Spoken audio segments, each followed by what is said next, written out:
Have you ever slammed on the brakes during a rainy day? I've never slammed the brakes in the rain, but it happened when I was in my friend's car. We were driving and suddenly the car started sliding. It was really scary. Now imagine this. What if the tires were completely smooth? No grooves at all, just rubber sliding on a wet road. That's super dangerous, right? Those small grooves in the tires, they are not just decoration. They help keep us safe. They were made after many years of testing and improving.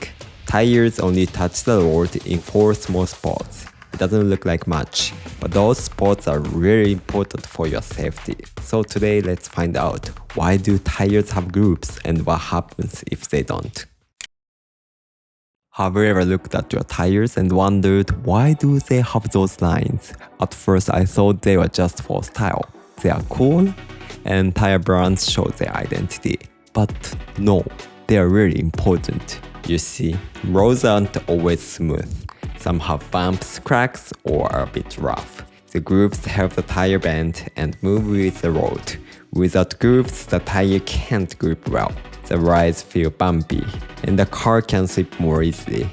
Grip means how well your tire sticks to the road. It helps you stop, turn, and stay safe. But here's something interesting. Too much grip is not always good. Wait, what? There's something called the slip ratio. It shows how much the tire turns versus how far the car moves. If it's 0%, it means non-slipping, perfect grip. If it's 100%, the tire spins, but the car doesn't move much. And if it's infinite, the car doesn't move at all while the tire keeps spinning. And guess what? Tires work best when they slip a little, about 20%. That gives the best control. Why? Because the rubber pushes back when pressed.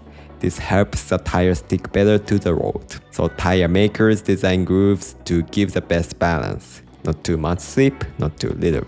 Grooves may look simple, but they are a big part of keeping you safe. And there's one time when grooves become super important.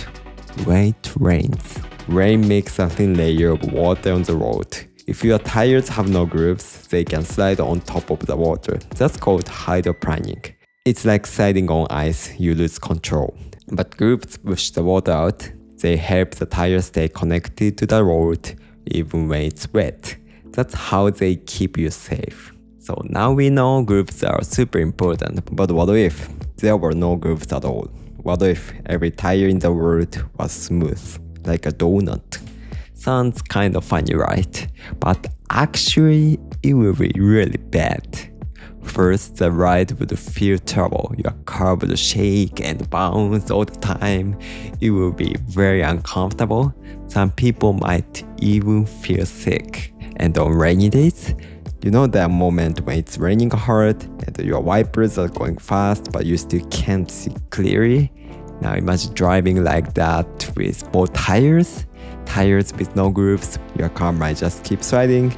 At stoplights or turns, cars could slide into each other. There will be accidents everywhere. It will be super dangerous. But wait, aren't there smooth tires? Yes, there are. They are called slick tires. And race cars use them, but only on dry tracks.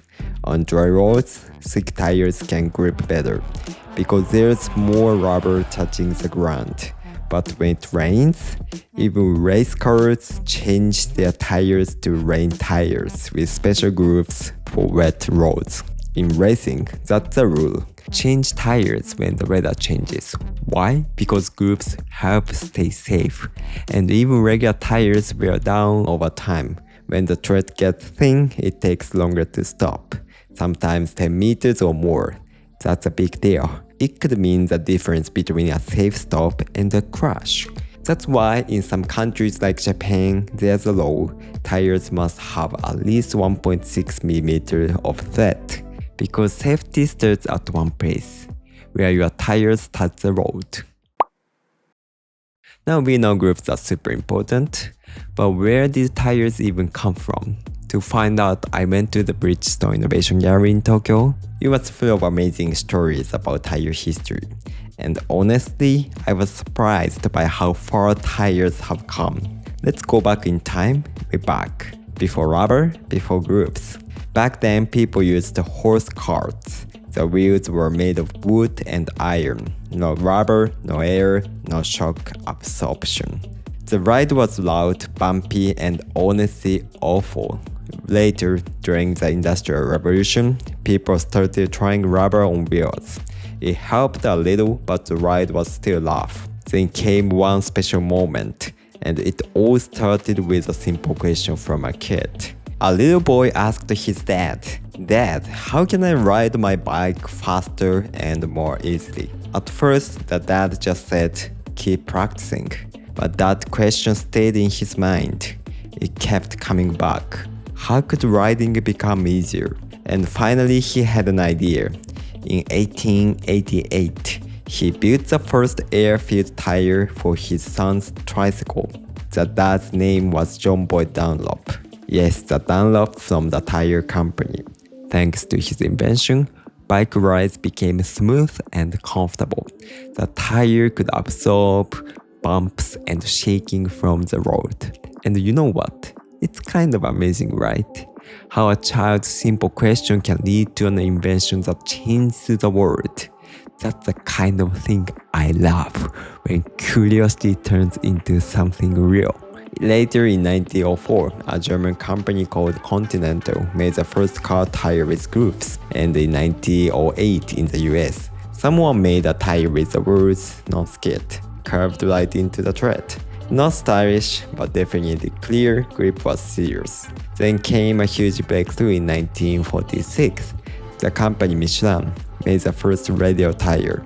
It was stronger, smoother, longer lasting, and even helped cars save fuel. To understand this, we need to look inside the tire, because tires are not just filled with air. Let's open it up and take a look. First, on the surface, we have the tread. That's a part that touches the road. The grooves are there doing their job, pushing out water and giving you grip. Right under that is a belt, a strong layer that helps the tread hold its shape. Then comes a bead.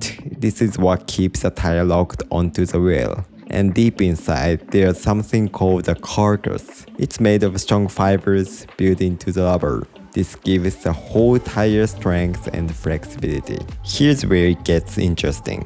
In older tires, these fibers crossed each other diagonally. That worked okay.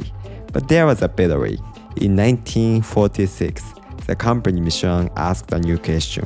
What if the fibers ran straight across from the center?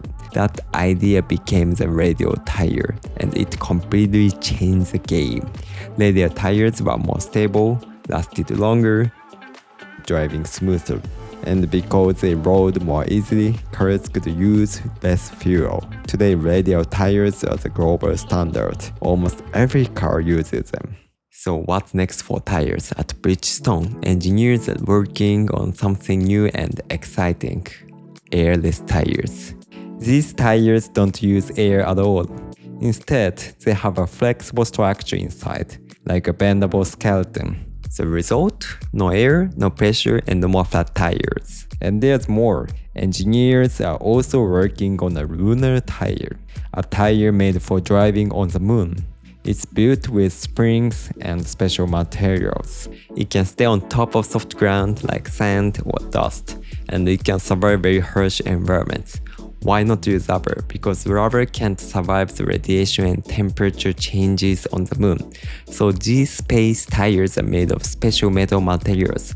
Now imagine a world where tires never go flat, and you can drive safely on deserts, snow, and even the moon. And here's the most amazing part. Even those airless tires, moon tires, still have tread.